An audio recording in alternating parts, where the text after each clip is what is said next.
What's up, everyone? It is the 98th Tesla Beat podcast. It's crazy that this has almost been going 2 years. So, but shout out to Joe for creating the deck this week, as always. But how's it going, everyone? Hans, Brian, and Joe, how are you guys doing? I'll go first. I'm doing just fantastic. I'm in Mexico City. I'm checking out the BYDs, the Chiris, the Renaults, the different things that are here. The Zakuas, which is a company that's made literally 100 EVs, and I am, of course, taking part in some of the fine cuisine and some of the best food poisoning money can buy. Oh. All right. Well, let's get into it. Not the food poisoning part, that's for sure. All right, so here we have the Tesla Beat podcast. Fun fighting is what we do best. And shout out to my boy Tim Waltz, for the stock going down and tanking. We are, I think at that time when it was at the peak and the bottom, we were down, 35%, maybe 30%. And the stock has continuously gone down to the point now we're only down 9%. So shout out to him. At this point, he's almost like reverse Kramer. But it really is cool to see. I think there's even been a couple of people who did their rest in peace posts. It's like, hey, I'm selling all my stock because of this and this, and now the stock is almost fully recovered from the insane peaks. I think the all-time high was still, close to like 480, 470. But really great to see that from a year-to-date standpoint, we're only down 9%. If you want to invest emotionally, go for it. But it's no longer investing at that point. It's more like making a statement. And that's great if that's what you want to do. But I'm here for the gains. And as Peter Lynch always said, that volatility is the price of performance. And so if you want something that has the ability to go up 10x, you have to be okay with the fact that it'll jump around by 50%, 60%, 70%, both positively and negatively on a regular basis. And if you don't have the stomach for that type of movement, then you probably aren't going to be the type of person who can stick around and make the big gains. 100%. Tesla stock is one of the most volatile ones. So it's not, if you like, stocks in general can be that way, but the Tesla stock is even more volatile. But this could be, looking at Tesla's future history, this still could be one of those moments where, Tesla continues to be seen as a car company, as Amazon was seen as a bookstore versus, Again, I'm not a stock predictor, but there could be those insane run-ups as you saw, I think, back in 21 as well. So there's some really exciting stuff that's happening with this company. So stay tuned. All right. As we know, Elon Musk is a part-time CEO, even though he is making global moves. We saw him make several comments, I think, as he attended, I believe it was the Saudi and U.S. investment panel this past week that he was there with President Trump. And they were making multiple comments about the potential of the humanoid bots, along with, I believe that, I don't know the exact country, but I think he was joking on stage about the robo-taxi potentially coming to the kingdom out in the Middle East if it can pass regulation. But,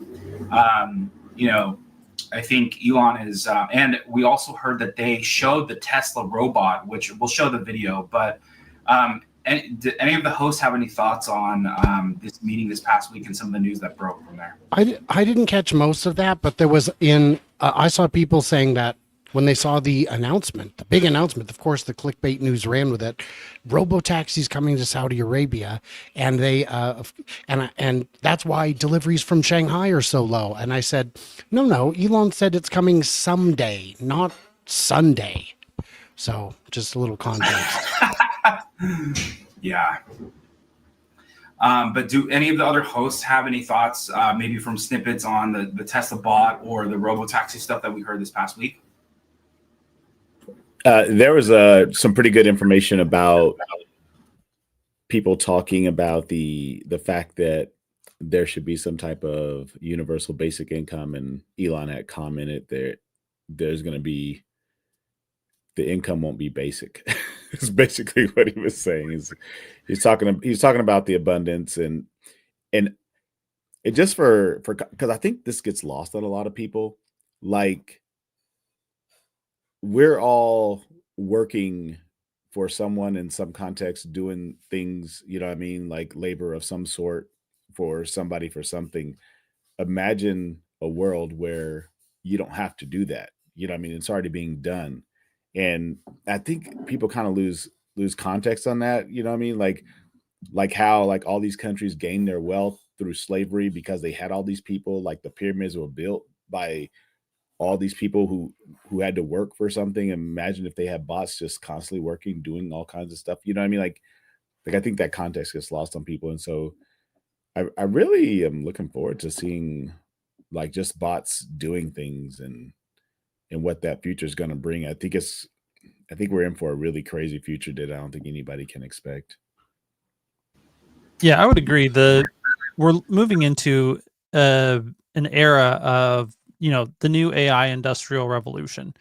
And it is going to have impacts that actually exceed, how much the world changed from the early 1800s and to the early 1900s, when we got so much more technology around factories and production, and people were, like the way that people lived just completely changed through that time period. And that's really what we're looking at. And one of the byproducts of these seasons of technological disruption is that the leading global powers a lot of times have a shakeup as well. And this is one of the things that really propelled the United States to be one of the dominant global powers, is that we were one of the best countries at taking advantage of industrializing. And Saudi Arabia right now definitely looks like a country that is trying to prioritize taking full advantage of this energy and artificial intelligence industrial revolution and set themselves up for success. China is another one who recognizes this opportunity and is really trying to organize their society around trying to maximize on this disruption as well. And so anyways, the high level takeaway from all of the keynote speakers and the people that were there, that from Jensen to Alex Karp to David Sachs and Elon Trump being there was a lot of focus put on how can Saudi Arabia stay at least neck and neck with, if not leapfrog, technology from around the rest of the world. So I think that's a very significant development and something that has massive implications, both for Tesla, but also just for the shape of what the world looks like 50 years from now. The big thing with universal basic income is, what do you need income for in the first place? You need it to buy somebody else's labor who does things you can't. Maybe it's build the house that you live in. Maybe it's keep the lights on at your generate electricity in ways you can't, fix things, make things. But what if we don't need to have people to fix things, to make things, to build houses? The cost of living goes way, way down. So when Elon said universal high income, he didn't say a dollar figure, because dollars might not mean the same thing in an age of abundance. If all your needs are met, $500 a month could be huge amounts of money. So it'll be very interesting to see how this shakes out in coming years. And I just hope that the haves and have-nots don't get a even greater divide, because while you and I might be able to afford a bot, people who can't afford new shoes might not be in the same position. Well, you have that, and you also have the aspect of the human factor in all of this. So I was talking with somebody online who's just like, man, I can't wait to put it in a BattleBot arena and see how it does against my BattleBot. And I'm like, well, it's not designed for violence. Optimus is not designed for violence. He's like, well, what if we could tweak that violence up a little bit? And I'm like, there it is. What could go wrong? Yeah, well, I do think, Elon has alluded to future wars are going to be drone wars. So there is going to be a form factor of bots, taking up that insane, those type of positions of like fighting. But I would agree with what Hans and really the rest of the panel has been saying. Like, we are in a time where things are changing before our eyes. Like, I'm thinking of my kids as they're growing up right now. And like, when I grew up, I still like, sure, things like the internet and some of this other stuff was coming about, cell phones. But when you think of, and that was a big change. And so they're going to be going through a similar big change, but potentially even bigger than what I experienced with no internet to internet, no phone to phone. And I think it's just one of those things where, it can be scary for some, but it's one of those things to embrace and learn how to use it to your advantage as much as possible. I can't tell you whether it's my day job, whether it's potentially hard conversations I'm going to have, or things that I need to do basic research on. I'm always using some type of really grok, to be honest, to kind of just like, hey, I'm approaching it this way. What do you think? Or you can even actually say, hey, here's my response. What do you think? But again, that's just several aspects of it. There's going to be so much more for where AI is, especially once you get these agents. You need to pay a bill. You tell it within your browser, hey, go pay my AMX bill. There's like, hey, I have these calendar things that need to be done. Go do it. But it's just going to be, the world is about to change. And I'm just talking, that was just AI. With bots, it's going to change on a completely different level. And both of those things are both going to be integrated. And you're seeing it right now. But I don't want to steal Joe's thunder on this one. But Joe, to you on this. Oh, not that one. This one. Yeah. So you guys probably didn't know this, but Tesla's just a car company, and that's all they do is cars. It's pretty basic stuff. Well, a little bit of information. They also have a whole division on AI and robotics and everything like that. But Milan Kovac said this, which was pretty cool about the dancing Optimus, and we're going to see a video after this. Here's a little more, and no cables this time. It is real-time speed, zero CGI, fully learned in simulation, and zero shot transferred to real. This is like, that line alone is like pretty crazy.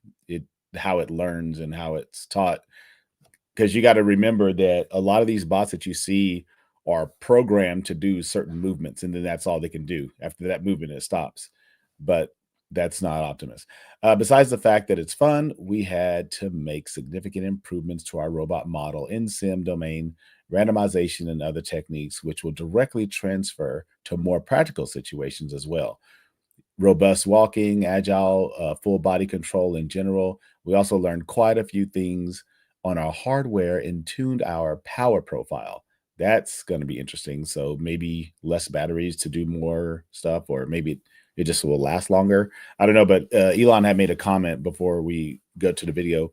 Elon had made a comment that the bots are just walking around all the time doing the things that they're doing, and they go charge themselves and in the factory. And he said, you're seeing this daily. That's pretty awesome. To the video. Yeah, it's wild. I mean, I think I want to just reiterate what Joe said here, is the fact that in similar fashion to how FSD rolled out in China and how FSD is rolling out in Australia, which we're going to get into in a minute, it's all being trained by video, and without like a bunch of programming would be like, hey, when you come to this exact roundabout in this city, this is how you handle it. But yeah, let's roll the let's. So here on the left, you have it just walking. This was released about probably months back. And in the middle was actually the initial video where it was actually hung up. And I believe they were showing it when they were in, I don't know if this is the factory, but again, I know that when Trump and Elon were in Qatar, they had several meetings where they were actually showing the Optimus bot. And so in the middle, again, is one video that I believe Elon showed, and then literally days, like a day later, they dropped the video on the right that literally just shows it doing like 5 or 6 different dances. So it really is just amazing what's happening here. And the great thing is, this is not just a bot company. It's not just a company that is like Boston Dynamics, who's like kind of creating something from scratch, but Tesla has actual business purposes within their supply chain that they can put it to work to see if they can use it or not, right? So, yeah, pretty crazy stuff. But yeah, guys, any thoughts on the videos this past week that were released? I'll say this real quick. The movements were so fluid. It really looks like somebody in a costume. And I know there's there's some talk about some people that were trying to convince people otherwise. I showed this to my wife and my 16-year-old daughter, and they were just like, what is happening? Like, that's freaking insane. And so that's pretty cool. Well, and remember that it's not about, well, I don't need it to dance. That's not my use case. I'm not saying it is. I'm saying dexterity is all use cases. If it can do these things, then it can do all these other things. And to all the people saying, oh, but Tesla's so far behind, I keep trying to remind you, Tesla isn't out showing the latest, greatest every day. If they were, the competition would have an unfair advantage. Most companies only show a demo when they kind of need to. Did Tesla need to show this demo? I don't think so. But, we don't know if this is even the latest, greatest, or if this is 6 months old. So it's, like the guy said, oh, there was this little robot competition recently. If Tesla was any good, they'd have been there. Why? I don't see major league players showing up at my local home run derby to prove how cool they are. Everyone already knows. And in the end, it's not going to matter. Yeah, it's just incredibly impressive, the capabilities that they are showing off. And to, Brian's point, I think other people have already showed this capability, roughly this capability. And so it's okay now for Tesla to show it. And, they're not giving away any secrets that other people don't know that they probably do have, behind the curtain that they're not ready to show us. And that said, it is good from a recruiting standpoint to say, hey, yeah, these things that other people are doing that might make you want to go work at another place, we can do those too, and probably some more. Maybe you should come apply and see the things that we're not showing you if this is what we're actually trotting out in public. Exactly. Sorry, Joe, were you going to say something? I was gonna say that Elon made the comment that this is not its final form. And I think like once all the things start to get in lower, technology just moves so fast, and all the solenoids and actuators are going to get smaller, and it's just going to be, wild to see when this thing has like full sleeves and the hands are covered, and it's going to look really, really cool. I mean, just look at the Model 3 V1 versus V2, like 2018 versus 2024, or when they released the new one. But this is going to change even faster. So, like, for me personally, I would love to buy a day one robot, but I do know that the good and bad of buying like a computer is it changes and gets better in 6 months to a year later, and that's going to be very much so the case for these Tesla bots. I think Joe and I we were collabing on some videos a week or two ago, and when we were collaborating, there were some things that even in the Cybertruck, I have been 1,400, he has been like 4,000, and it's crazy how much just differences that there are in between 3,000 vehicles. And so, I can only imagine when this bot does hit production, just the rapid iteration of improvement that's going to be happening is going to be through a roof. So, but just in general, it's, yeah. Go ahead, Brian. I wanted to say, if, like, let's say you and I invented the perfect robot today, we'd have some questions to ask, which is who's going to build it, who's going to buy it, and where are we going to get the specialized parts, and where are we going to get the specialized training? With Tesla, I think we know the answer to all 4 of those questions. It's all in-house. The first customers are in-house. The manufacturing is in-house, the specialized parts and the training. What an advantage. Just from cost alone. You just eliminated so many middlemen who all want their big fat slice of the pie. And you get to control the speed at which you iterate, the means by which you iterate, all of it. So it's a unique advantage. I don't care how much better your bot is than Tesla's. Tesla would still have the opportunity to dominate the market. Yeah, that's a good point, Brian. We see that now with in the mileage race. You know what I mean? Like, at least it has over 500-mile range vehicles, and Tesla's still outselling it. So yeah, you really have to put in context a lot of these things that, like, there was a video of the eugenics dancing side by side, the Optimus, and it's like, okay, like, yeah, there's robots that can They called dance. their company eugenics. Yeah. Oh my gosh. Okay. Yeah. Here we are. And so is Down Under. So it looks like, so interestingly enough, I think about, again, I could be screwing up these dates. 1 or 2 months ago, Tesla put out a video of being in the UK and FSD unsupervised in Europe.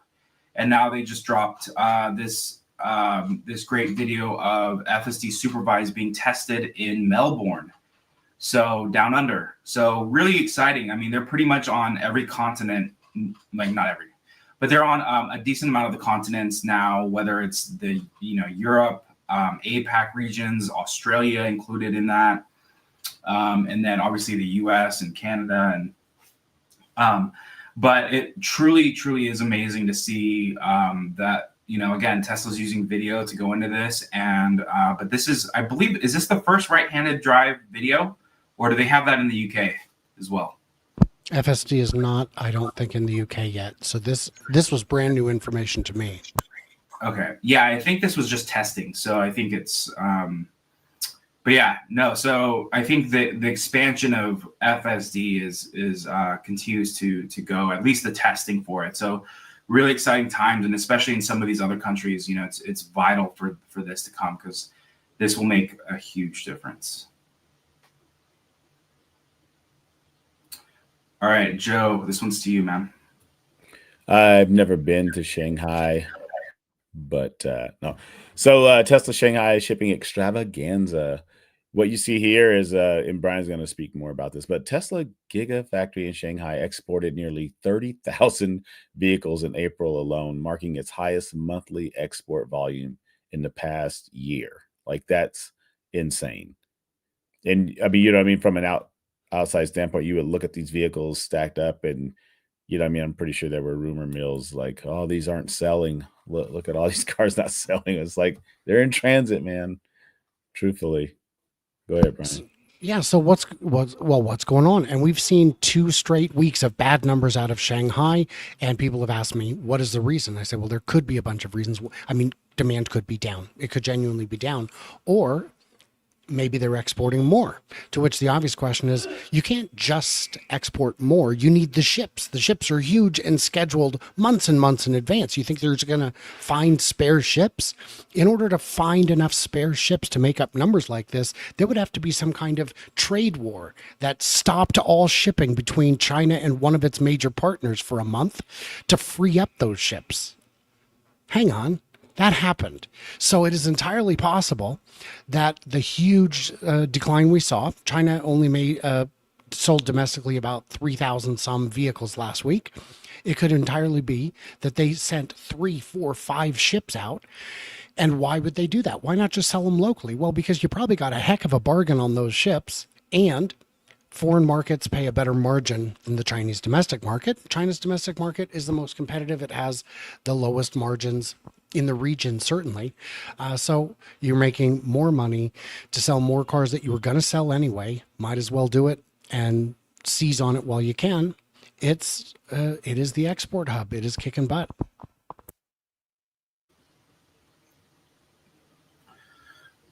%100. Oops. Sounds like Down Under is not going to have the S of the X anytime soon, according to the GM or the country GM, Tom Drew. He said, I don't know the intimate details. We were taking reservations for the vehicle because we intended to deliver them. It was obviously a change by the product planning team quite late in the development, where unfortunately we missed out on the right-hand drive. From what I understand, there are some engineering difficulties in the vehicle to make it possible to build it right-hand drive due to some of the decisions that were made. So it doesn't appear to be something that's going to be made in right-hand drive anytime soon. So I think, I supposedly there's a refresh happening for these, like a complete redesign. I think it's been mentioned by, I believe it was Lars, maybe Franz, either one. But back with the Jay Leno, or I think the Sandy Monroe videos. It doesn't sound like even when those new designs come out that they will have a right-hand drive for these. And it makes sense. I mean, these are low volume, so the amount of probably vehicles that would even go to Australia from California where they're being made, I mean, you're talking, 10, 20,000 over 2-3 years. It's just not the volume that would make sense to prioritize a whole right-hand drive or different driving style than these being on the left-hand side. I want to know what changes they made to the design of the car that make it so much harder in the new version to produce in right-hand drive compared to the old ones. Like, they obviously changed something significant in order for that not to make sense in the future when it did make sense in the past.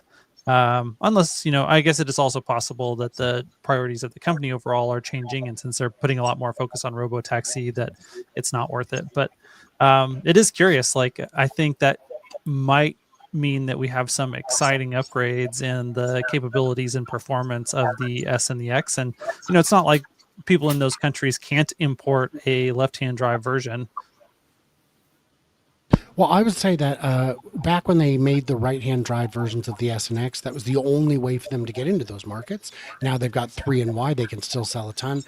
And the few thousand that they were selling was a good percentage of the total volume for Tesla, which means you kind of have to do it.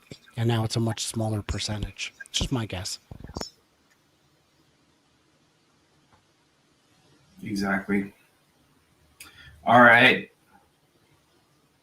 Joe, to you. Yeah, I thought this was really cool. Troy Jones put this out.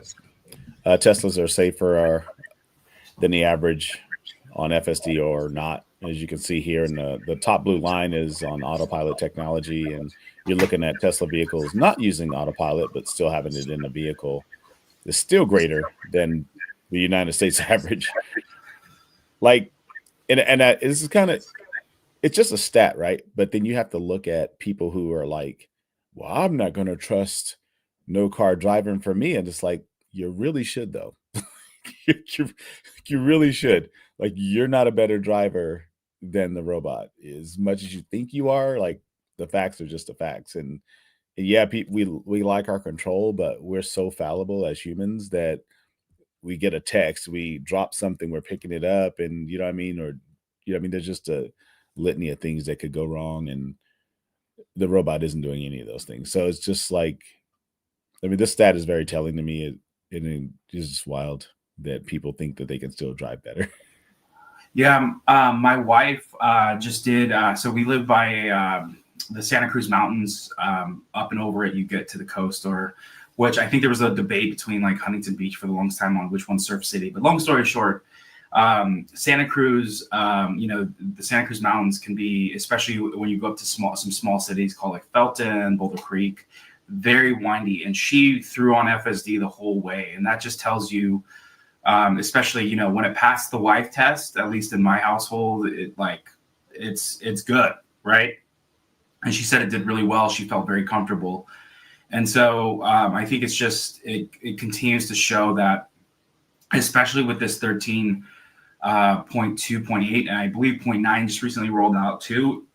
This version has been a game changer. There's still, maybe small things, but more and more of my drives are literally, it's doing it all by itself.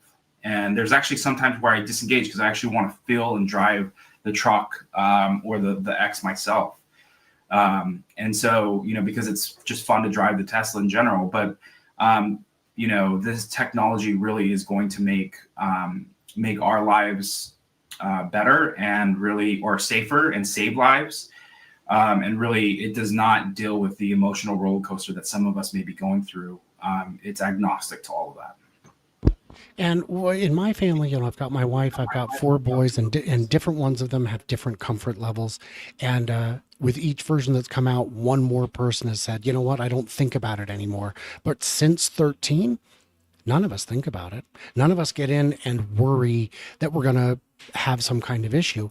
It feels natural. It stops smooth. And the only criticisms I see that still have any merit are, well, when it goes to park, it parks a little crooked in the spot. You think that's the hard part to solve? My friend, that is the easiest bit of the equation. If that's the only thing left to solve is slightly crooked parking, we're going to be rich.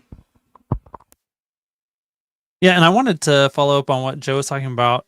As far as you may actually be a better driver than FSD for like 10% of your driving when you're driving at your tip top best and you're paying the most attention. But like, let's be honest, the majority of the time we're completely zoned out while we're driving, and we are not nearly as aware of our surroundings as this car is at all times. And so maybe your peaks are a little bit better than FSD. But on average, FSD is 100% a better driver than all of us, myself included. Yeah. Absolutely better than Hans, definitely. Exactly. I echo that. But no, it's, half the time, I mean, like I said, actually, while I'm on FSD, a lot of times I'm looking over at the other drivers passing them. And what do you see? They're literally just looking at their phone. I mean, they're looking up and, and so it's going to be one of those things. And if any of you that have done these insanely long road trips, I know Brian, you have, I know Joe's done a lot as well, especially because he's put a lot of miles on his truck. But without FSD, when you get to those, that last leg, that last hour, I know for me, there's been multiple times where it's definitely saved my life to get me home safely, where otherwise, even though I'm like 60 miles out, I probably should have pulled over to a hotel. And it was able to do it. So it really is a game changer. If anyone's ever driven, and I know I say this a lot, but it bears repeating, if anyone's ever driven 10, 12 hours in a traditional car, you know that you're going to need a whole day to recover. Your nerves are fried. Your body is hurting. I've done 8 to 12 hours many times on FSD. And when you get there, you're sleepy, I guess. But the next day you're rested and fine. And I mean, you do not arrive with your brain frazzled, with your body hurting from holding the wheel and micromanaging every millisecond of an entire day. It's insane. And because, you got to charge, you stop, you stretch your legs, you use the restroom, you feel remarkably good after the end of a long day. And my philosophy now is, if the drive is under 24 hours, I won't fly. Yeah. One thing, one thing I just wanted to ask, like, not that we need to hold anyone to these predictions, but Robotaxi is potentially coming next month. What are your guys' thoughts on how the rollout will be?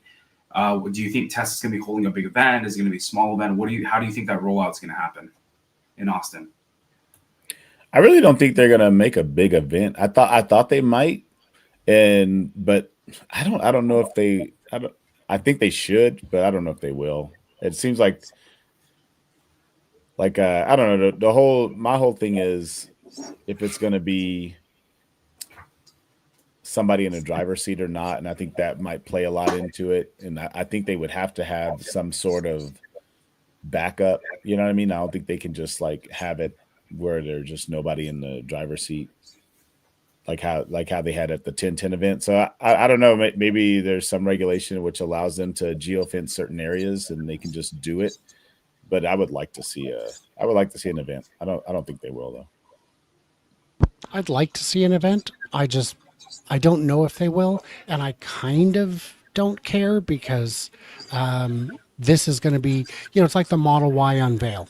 It was an understated, quiet, quick event. Don't worry about it, because they knew how big it was going to be and how much it was going to crush everything, and it did. So the size of the event doesn't necessarily indicate how big the product itself is going to be. And also get an invitation. Yes. I don't think that there will be an event based on two factors. A, we're really close to June 1st and they haven't said anything yet. And so that kind of makes it a little bit less likely. And B, I think this is such an important thing for them to get right that they don't want the distraction of the event, that they actually want to focus every single bit of resources and time and energy and thought into actually rolling out the technology, making the technology work right. And then they can do some event later on at some point once they feel like they've solved the issues and made sure that things went smoothly. Yeah, I've kind of been, I think I was started in the camp of like, Tesla needs to make this a big deal. I mean, ultimately, I could see them doing both. I could see them being very Tesla and doing both. I don't know if it's not going to be probably like the robo-taxi event that we had on 1010, right? We already had that. But I also think that this is a huge milestone for the company, depending on what the rollout will look like. So they know what's going on. So for me, I do think that this is like a big moment for them. And so maybe even if they don't necessarily do this, maybe if there's 2-3, city rollouts after, and then they have another big event. But I do think that this is a huge moment for the company, especially depending on what I think is going to happen. But again, I don't know what's going to happen. But I think if they are going to be rolling out an Uber-like experience where you can hail the ride, you can pretty much go anywhere within Austin, I do think that they should make it, even if they end up having it, I'm making this up, people start at the factory, they hail to somewhere else, and then they get out and then maybe they even have a couple of them to be able to hail. But there's a lot of things like that. I just think it's a big moment for the company. They're not, they may not always be the biggest braggers of their work, but I think that they have been hyping this moment, at least on social, probably more than I think any other, like leading into anything else. But this is kind of where they will finally, we've all known this. I mean, I knew this stuff clicked like 3 to 5 years ago, where it was like, wow, this is like an Uber and Airbnb or an Uber and Turo baked into like one company. But this will be the first publicly displayed version of that. And I think it's just it's their moment to say to the world, hey, we're not a car company, right? Not that they have to do that, but it's been an insane amount of work to lead up to this point. So I think they should make a big deal of it. Again, it really depends on what does the rollout look like. If it's going to be kind of something smaller, then maybe not. Table it for a different day, but this is, in my opinion, a big moment for the company. Yeah, but John, we know people that work for the company, and they are not braggers of their work. They are people that just let the work speak for itself, and I think that's probably what's going to happen here, because you're looking at, they're releasing not only the robo taxi itself, but an app that goes along with it. And all that entails, like people being able to ride hail and do all of that aspect. And they're launching all of this all at once. So I just think they're going to be like, we did it, drop the mic, and like, you can use it right now. You know what I mean? Yep. Either one, we'll see, All right. Jumping into the next Tesla charging experience being rolled out. Shout out to Not a Tesla App. There's some screenshots internally. So this is really exciting, guys. I think this is like something that, Elon was talking about in like 2018, 2019. And hopefully this gets launched sometime this year. But imagine rolling up to kind of like a Shake and Shack, whatever it is, or really like an old school 50s diner. You plug in your car, you go in, you see a movie just like being beamed up on the side of the wall. Go in and get some cool fries, maybe some even not like because I think they're having like a top Michelin chef even potentially cook there. But either way, whatever it's going to be such a cool experience, especially down. So if you're going to be in the Santa Monica area, they're going to hopefully release this sometime this year. we're watching that closely. I know I will have to make a trip down there just to kind of get the full experience. But it's really exciting times. I have to throw a little bit of shade at California. If you think about the other FSD promises that Elon was making in 2018, and obviously that's taken much longer than he expected to get to where we are today. But oh my gosh, like the amount of progress that FSD has seen from then to now. And because they wanted to build this diner in California, it's taken them just as long. Well, I'm gonna Build push one back on diner. that. I'm gonna push back on that. It's not because it's California. It's because this diner's never been built before, just like the Cybertruck had never been built, and it took forever. California is also the place that has the mega pack to reach. Joe will tell you, from groundbreaking to production was like 6 months, maybe 10 months, but it was very, very fast. Also in California, when you're doing something for the That wasn't first a new time, building. half of it was. Half of it was. They expanded on it. But if you're doing something that's never been done before, I mean, look at that place. It's gorgeous. It looks like the truck stop in space from Futurama.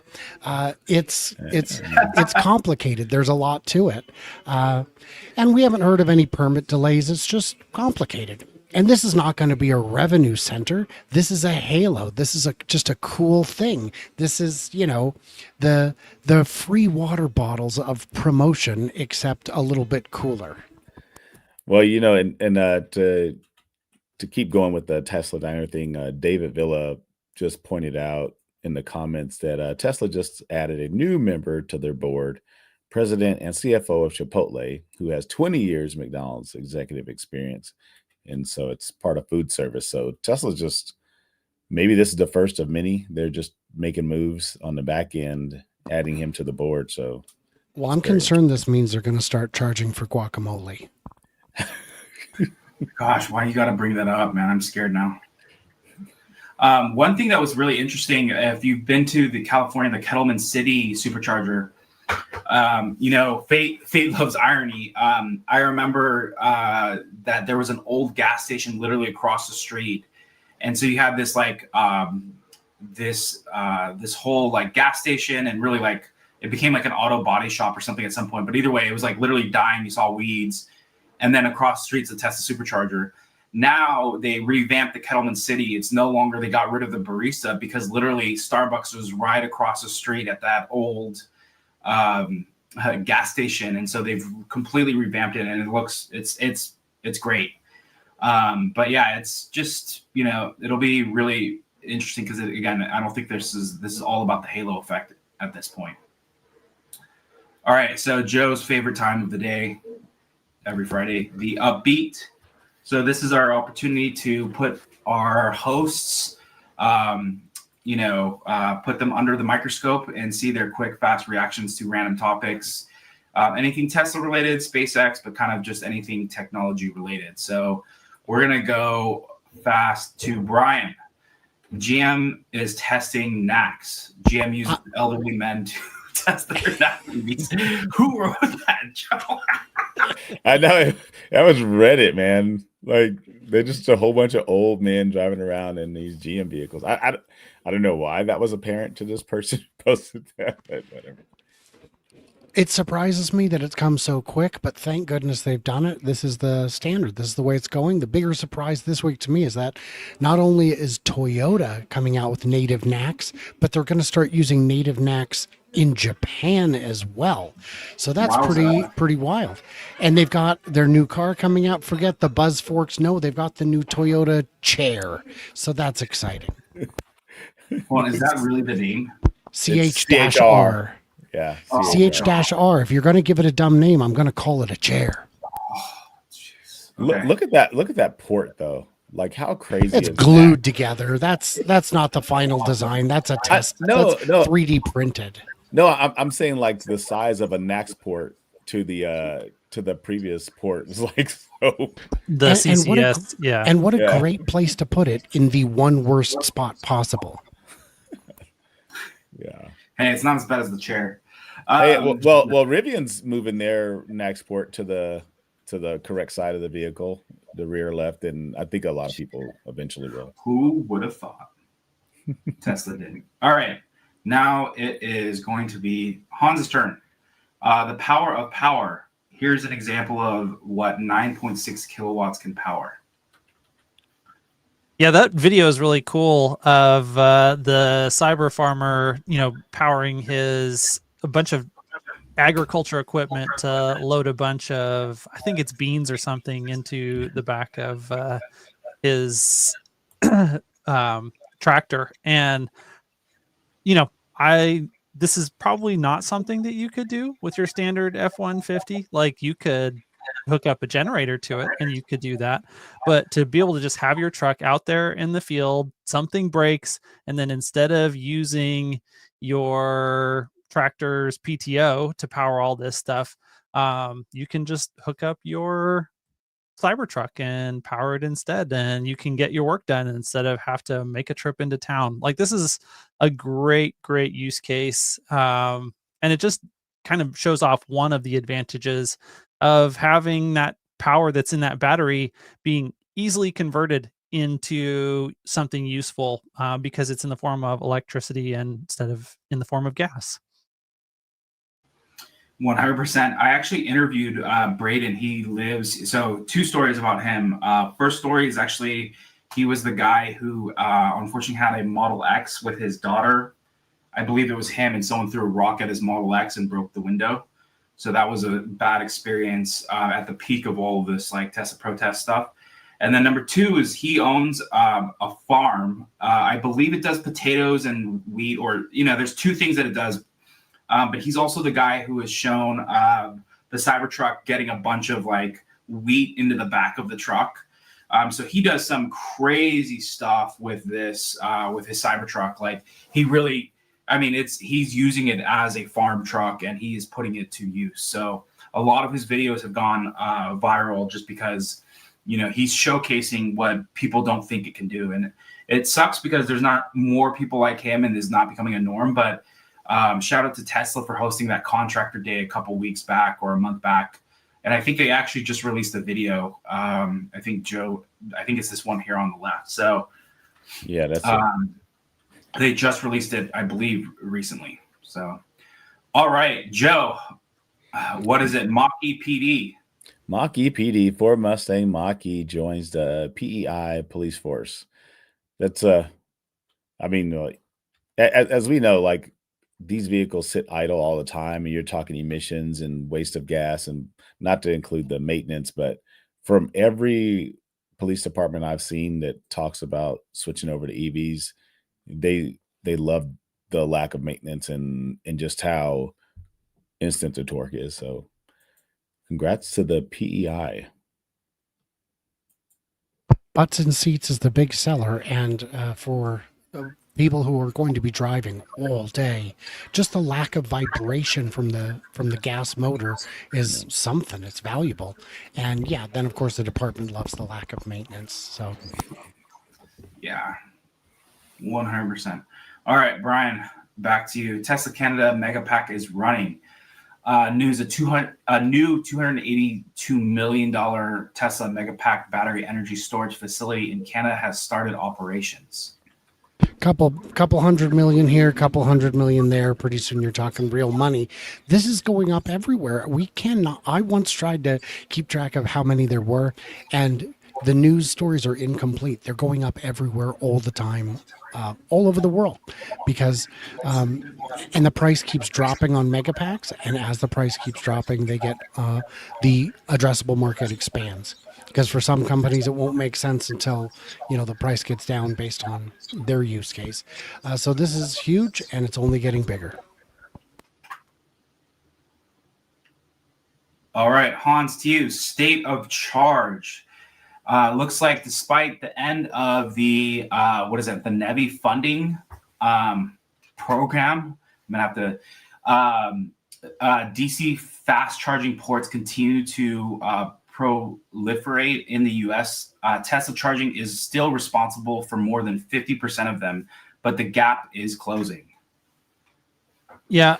Well, I'll bet you it doesn't continue to close with the way that Tesla has kind of restructured, now that they are really moving into, not only are they expanding their own supercharger sites continuously, but offering to white label and sell all of their supercharging equipment to all of these other charging infrastructure providers. Like, it's by far the best hardware on the market. It has the best capability and it's the cheapest. And so when you combine the best and the cheapest, everyone's going to be purchasing this Tesla equipment as they want to build out their networks. Whether that's, like I think BP is buying a bunch of this stuff and white labeling it at their BP gas station so that people can come in. And, it's now just a convenience station. If you can charge your EV or you can gas up your car, and while you're waiting, you can go inside and purchase the products that they have at their convenience store. And so, like, this dynamic, I don't know how they're going to, categorize it on that chart and say, is it Tesla or not Tesla, if it's Tesla hardware that's being offered by one of these other networks. But, Tesla has solved this problem to the best degree of any of the people that are doing this. And so it's going to be their solution that provides power to almost every EV in the United States, and probably almost every EV globally outside of China. I think China's going to have, the one place where there's a competitive offering of other charging network providers. Joe, Tesla shows off at Barcelona. Yeah, this is pretty cool. So Tesla brought out the Cybertruck, the new Model Y, Model S, and it's pretty cool. So they brought out everything for Barcelona to go ahead and check out. And this is at an event that's, I think it's still happening now, because this was just like yesterday, I think. So like they continue to bring out these vehicles, and people got to realize that Tesla isn't in every market right now, but just think about all the places where they're not and they're potentially gonna be. I mean, the Cybertruck isn't sold in Barcelona, you know what I mean? But they have it there and people want to see it. So I mean, just that whole halo effect of the vehicle that, I mean, we could have, I don't know, a few years ago you would have told me it was going to be the Roadster, it was going to be the halo vehicle for Tesla, not the Triangle, but here we are.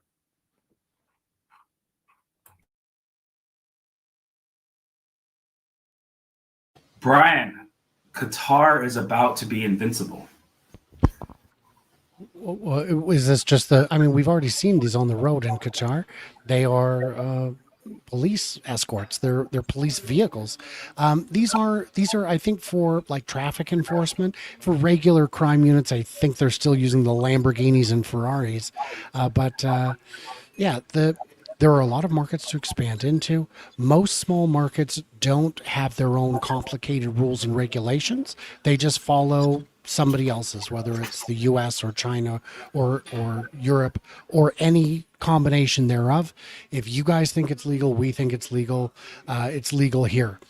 Is this a big market? No, but it doesn't have to be. You can charge whatever you want for vehicles like this in the Middle East, and they will sell.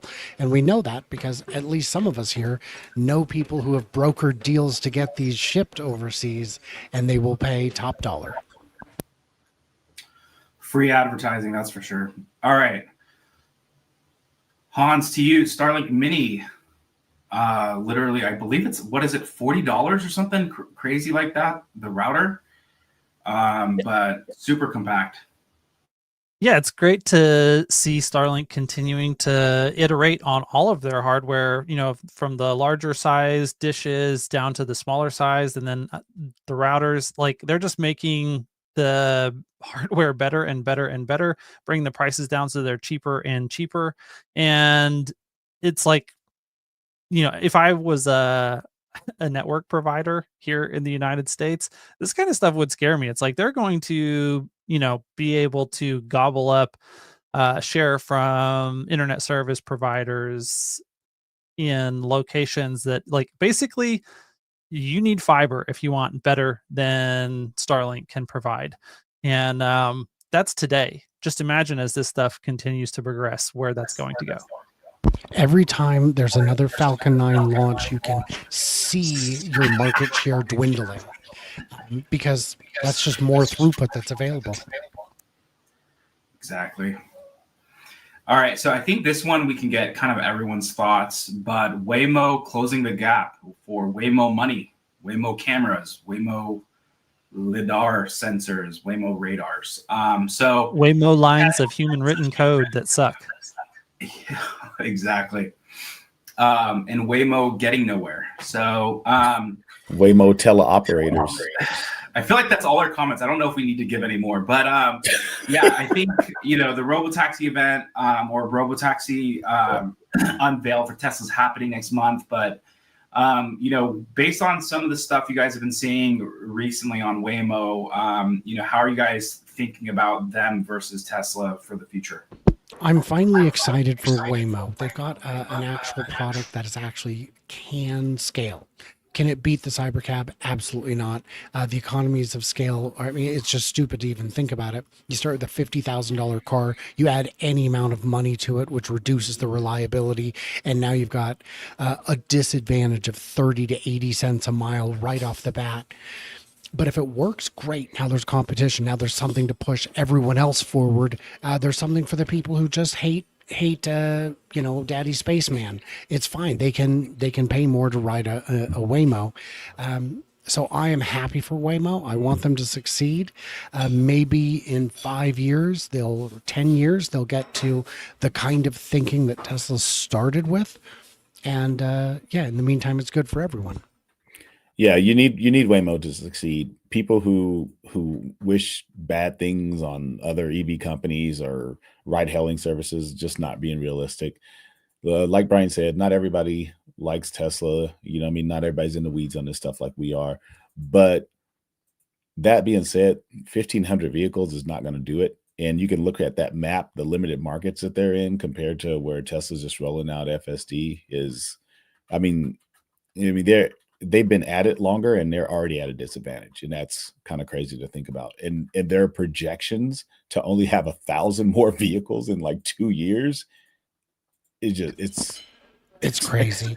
And if you look the other day, there was a big recall notice on all Waymos. And did you see who was the first person to jump on X and say, we need to stop this BS? Wes. It was Tesla. Yeah, Wes from Tesla said, look, this is silly. This was addressed months ago. It was already resolved. There are no customers to notify. Waymo owns all the cars. And good on Tesla for doing that. Oh man, legacy media at its finest. The one thing I'll say on that too, shout out to Will for commenting on that. Yes. But yeah, it's just legacy media. I would say, what we've seen over the past year has shown that people just don't trust it anymore. And it's become ultra clear. I didn't trust it way before that as well. Most people, but unfortunately there still is going to be a percentage of people who do, but this type of garbage that's just getting posted nowadays is just ridiculous. Well, it all stems from NHTSA publishing the findings in the first place, the recall notice. It's just we need a new way of thinking about it. It's archaic. Last and final announcement. July 26th, we're going to be having the takeover in the Bay Area. We are still working on the final location, which is crazy, but just kind of the cards that we've been dealt. So we're excited. Once we can share where that is happening, we are going to be stoked to share it. So stay tuned for that. But this is happening July 26th. Everyone on this panel will be there or speaking on different various panels. It's a one-day event. We will have a light show the night before, and then a random drawing potentially for some factory tours on the Friday before as well. So come and join us, xtakeover.com. Hopefully we can see you all there. It's going to be one of the coolest Tesla community events of the year. The largest one we've already sold. When you add in some of the tickets that include 2 people, we're well over 700 now. So, very exciting, especially we double whatever the number is leading into the month of the last month. You always double it. So if it's 900, 1,000, you will always double that in the last month. It's what we've seen over the past 4 years. But this could be, I think this is going to be one of the best ones, if not the best one. We'll see. So a lot to overcome from last year because, it's hard to pull out all the stops to beat Elon talking and the vibe that we had last year. All right. But with that said, thank you to Brian, Hans, and Joe. Please patronize them. Give them a follow on X. Both Brian and Hans's channels are tagged on YouTube if you're watching there. And please make sure to use Hans' referral code. He needs those charging miles as well if you need to. People like Brian are selfish and have already hit the mark. It's because he's got a great following and people use his referral code. So, but yeah, thank you again for you guys' time each week. But we will see you guys all next week on the Tesla Beat 99. So we'll see what happens next week. There's always something going on in the Tesla world. See you, everyone.